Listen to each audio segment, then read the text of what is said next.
See, world, what we can do? We never stop learning. Welcome, everyone, to another segment of Rita's World. It's an eclectic show where we talk about everything. And today, I have two lovely ladies.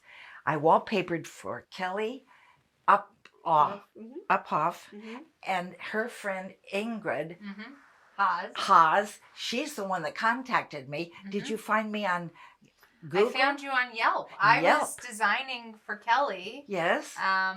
That's something that I was interested in dabbling in, and I thought that her place would look really nice with some wallpaper. Oh. And I Googled. I didn't even know where to look or how to find a wallpaper person. Right. And then I found Reita Green, the wallpaper queen, with the most amazing Yelp reviews. Oh my! Every one review after the next couldn't stop singing your praises, and now I know why. Oh. Personable, hardworking. Thank you. Does such a great job. We were so happy, and then we all became friends. Yes, yes. Well, I had a God and Goddess gathering. I call it God and Goddess because I like people to be godlike and goddess-like. So you came to the God and Goddess gathering in the backyard. That was kind of you. And I just like people to communicate and inspire each other to go forward. You know, it takes people, like lots of people say it takes a village. Well, it does. It takes neighbors and everyone to communicate and bring the best out of each other. And I mean, you're a great person to do that. When we showed up here today, your neighbor was helping you prune your yard, and then another neighbor with a dog said, "Hi, Rita, you're obviously beloved in your neighborhood." Oh, isn't that nice? So because that's nice. I put these little signs out, believe in yourself and one step at a time, or keep it simple, or, all these different signs. And people call it Inspiration Alley. Wow. Yeah. But okay, let's talk about how us women in the 50s, I was with a Horace Height show. We traveled around the United States. A horse height show? What's that? It was a band. What's that? Okay, Horace Height was a band leader in the 20s and 30s and 40s.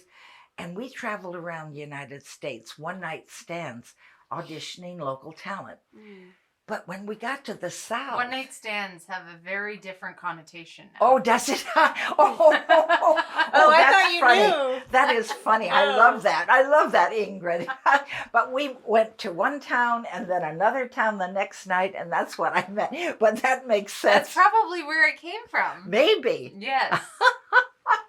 But when we went to the South, wow. I mean, they treated the black people terrible in the 50s. Then in 55, the South allowed black people to vote. Women came after that. Then the women decided, hey, they're treating the black people better. The women are going to be treated better. And we have been getting better. I mean, I couldn't get a credit card. And why wouldn't they give you a credit card? Because I was a woman, and women were second-class citizens yet. They didn't say that, but I've always, even Glenn, my producer over here, he'll say, "Oh, you shouldn't say that." I'll say, "Well, I'm just a woman." He said, "Don't say that." But it's in my DNA. I was brought up thinking, oh, I can't do that. I'm just a woman, see. Are there certain dreams you had that you didn't fulfill or go after because you thought you were a woman and you couldn't do that? No, not anymore, because all my dreams have come true. I wanted to be a dancer all my life, and this show came to town. I auditioned. I was on the local show that night, 3,000 people in the auditorium. Wow. And Mr. Height said, will the parents of Reita Green come backstage? We have an opening for a girl dancer. Now, I was so thrilled. I'm 14 and a half. The priest and the minister and the principal came to the Gold Medal Dairy. My mother and father owned this creamery. The next day after the show, and they said, we think you should let Rita go with this show because she is a good girl. She knows right from wrong. And all she wants to be is a dancer. And that's, so my dream came true there. So now my dream is coming through because all my life I said, I want to do a TV show. I want to inspire people to believe in themselves. If I can make it in life, anybody can make it. Because I'm not college educated. I'm street smart. I mean, I know about life. I've been a janitor, a wallpaper hanger, a painter, A dancer, a movie actress. Yes. I've done movies and everything. I get family. So I said, I can do a TV show. I want to bring the best out of people. So here we are. So Kelly, tell me, are your dreams coming true? Or tell me about what you... That's a good question. Yeah. When I was younger, I wanted to be Hillary Clinton. Whoa. Okay. But at the time, she was the first lady because even though it was the early 90s, Yes. I never wanted to be an actress or a singer or anything. I knew even at that age that was not going to happen, but my mother did. But I knew I wanted to do something of significance. I wanted to be some person, persona, whatever. Yes.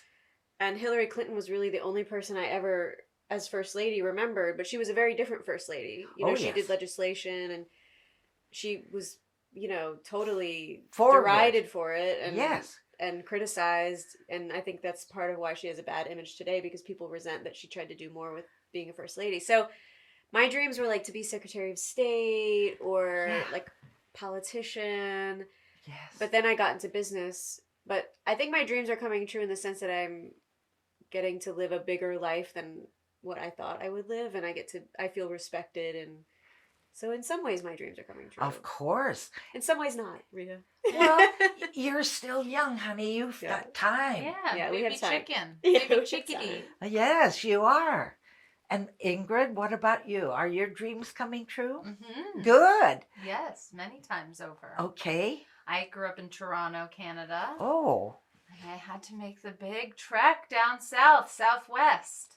So I wanted to be an actress my whole life, and I went to theater school and studied classical theater, and then got a visa, but not the credit card, a visa to come and work legally in the States, which was a very big deal and hard to get. Was it? Yeah, lots of paperwork and money, and so... What years are I moved here 10 years ago. Oh, my. So I got my first visa then, and now I'm on a green card. But I've worked professionally for 10 years as an actor. I haven't had to have another job.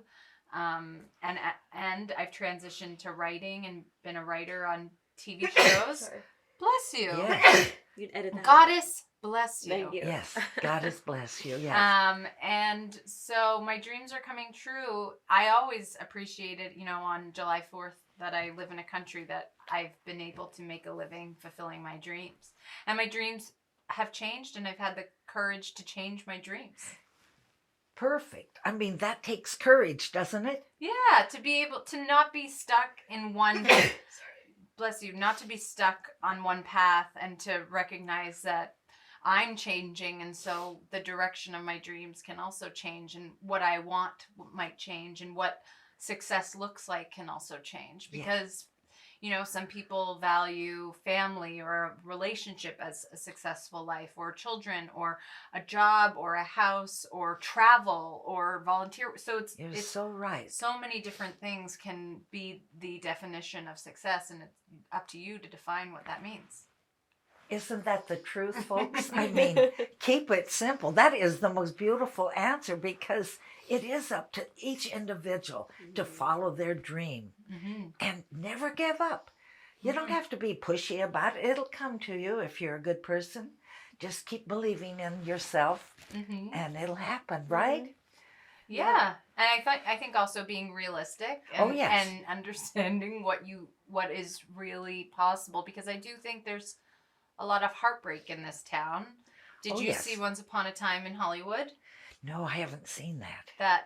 That was the Quentin Tarantino movie. Yes. And did you see it? I saw it, yeah, I loved it. Tell me Me about it. I think I loved it. I loved it. I thought it was just realistic too.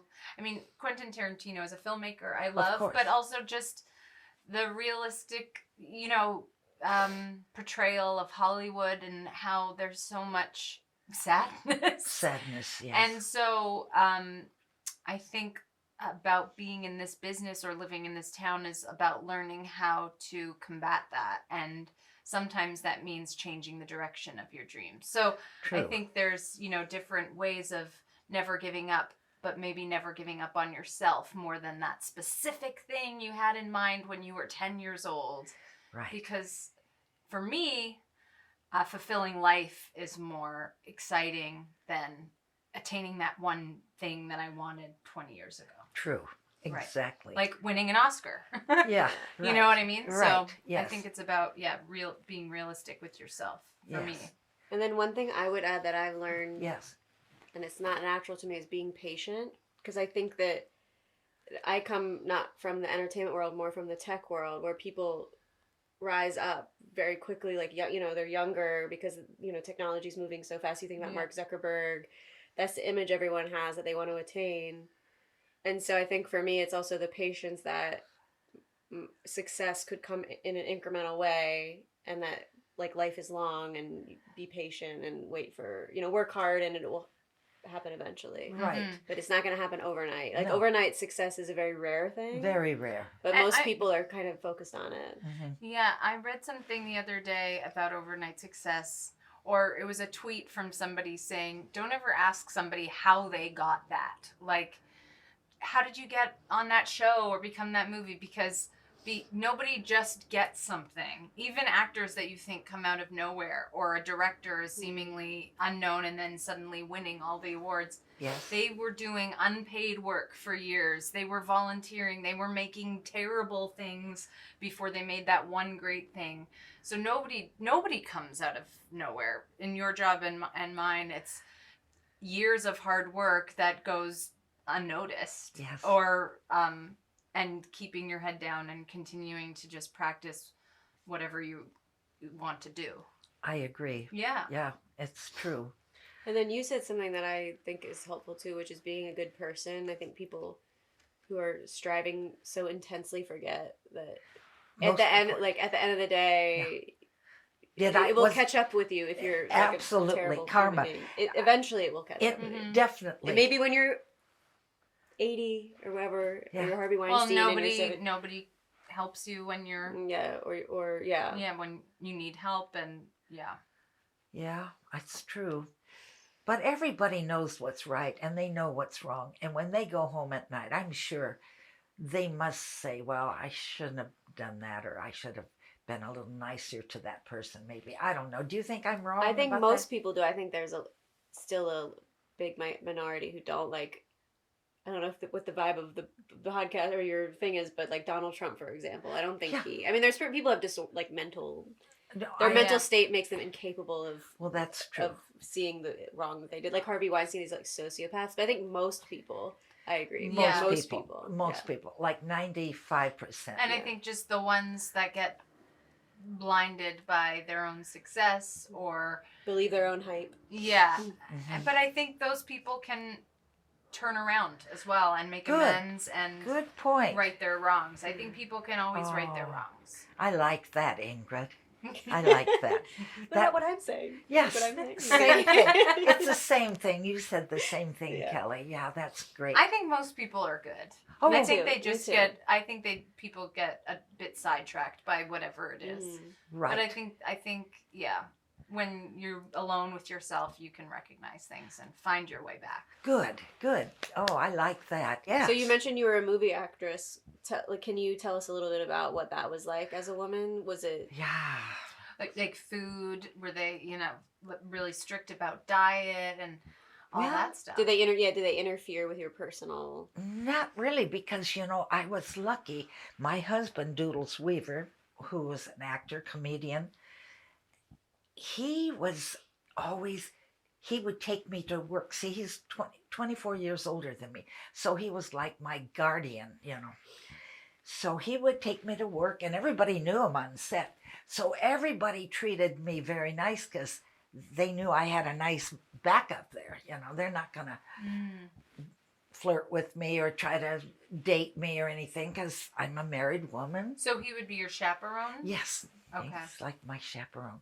No. But that's a thing that's happened, I think, in the last 5 years about been consent and all that. It's like, I don't think as women we even knew we had a right to be mad.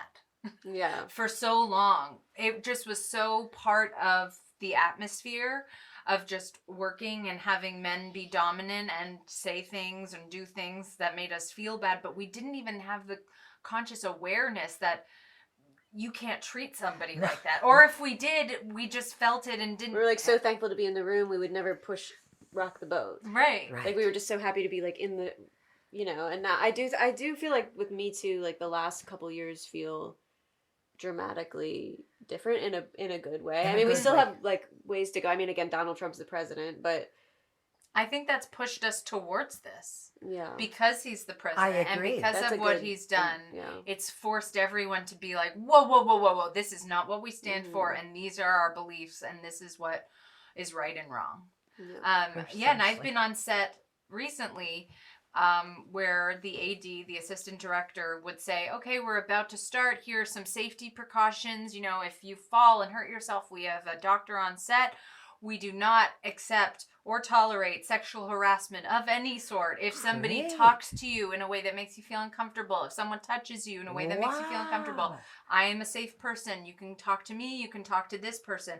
And I remember the first time that happened, and I was like, oh my God. I felt seen. I felt heard. I felt safe. Good. And so when I directed something, I made sure that was standard as well, because for so long, somebody could say, hey, nice ass. Exactly. And you just walk away and be like, that was weird. Or come along and pat you on the butt. You know what I mean? You didn't know that you could. Oh, yeah.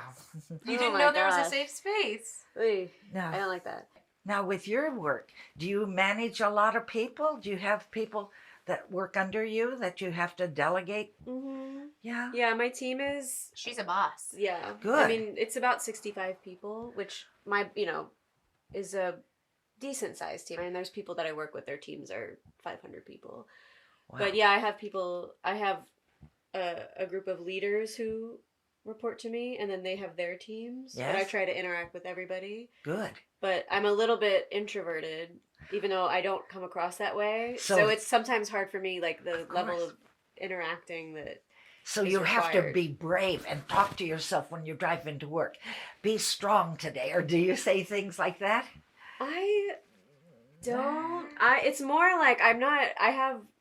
It doesn't a lot. Some of the stuff doesn't faze me. I've worked, hard at that. I think the main thing that I say when I drive to work is trying to reduce my anxiety. Okay. Not like about speaking up, because I'm comfortable with that, even though I'm an introvert, so it's very strange. But like, is there's a lot going on and not having that actual physical feeling of anxiety, and so I try to work on that as much as I can. Like meditate. I started meditating. I've turned into a very California person. I have crystals Good. in my office that remind me of different things I want to remember. I meditate. This is all such good advice for the people who watch my podcast, because it's the little things in life that make the difference, like medicating and your crystals. Meditate. Meditate. Yeah, that's right. I get the word mixed up. Yeah. I'm an old lady. Sometimes I say the wrong word, but it works out. But good. I'm proud of you that you do these things. And you also... I've tried meditation many times. I've taken a class. I'd love to do more of it. I did Kundalini yoga the other day, which is a form of meditation. I practice yoga. Okay. I write. That's a form of meditation, I would say. Like pen to paper, not typing. Good. I nap. I mean, sleeping is... I'm a really bad sleeper, and I've been working on that. Oh. Because I think sleep is important. People don't consider it. I've cut out, even though I'm drinking coffee right now, reduced caffeine, reduced alcohol. And these are all things that I've done over the last couple of years. Because it gets to the point where things are the conditions are so stressful. Yes. I mean, in the grand scheme of things, are they really? Not really. I mean, if I was a firefighter or something, that would be way more stressful. But then you just see them for what they are, and you're not overwhelmed by them if you are in a good state of mind. And you talk to yourself and you say, I can change this about me. Yeah. And this is good. Affirmations. Affirmations. Are very helpful. Yeah. Gratitude. Gratitude's a big one. Very big Writing one. down 3 things you're grateful for, or even just saying them out loud. Absolutely. I agree with that. Yeah. But not paying attention to the news is a new thing I'm doing. I'm paying less attention to the news. Exactly. Yeah, I try to too. I put Animal Planet on now. I love that. I love that. And I'm looking. Yesterday they did a whole show on the Alaskan people and how they make things out of nothing and how they survive in the wilderness. The families and the kids grow up to make electricity out of wheels, and the father will say, "Well, do this and do that," and it blows my mind. Well, yeah, children are not in America and other, Western. We're not using our hands and our bodies and our minds as much as a lot of other places, or what maybe you were like growing up because of technology and stuff like that. So I think there's definitely like a trend of going back to that. Good, I like to see that. What iPads and televisions have done to children's brains. But growing up, my parents always really limited TV intake for us, which was incredibly annoying, but I think very helpful. They were doing the right thing. And we didn't have cell phones as much. Have cell phones. And also always really encouraged exercise. And still, to this day, if I say I'm sad or whatever, my parents are like, "Have you gone on a run?" Good. Another annoying thing to hear, but I really think exercise is the best thing for mental. That gives me goosebumps because that's exactly what we have to do when we're down. Get out and do something. Now, I don't have time to exercise running around because I'm busy, but I go out and pull weeds. And man, that's good too. Being part of the land is very good. Working with the land, very important.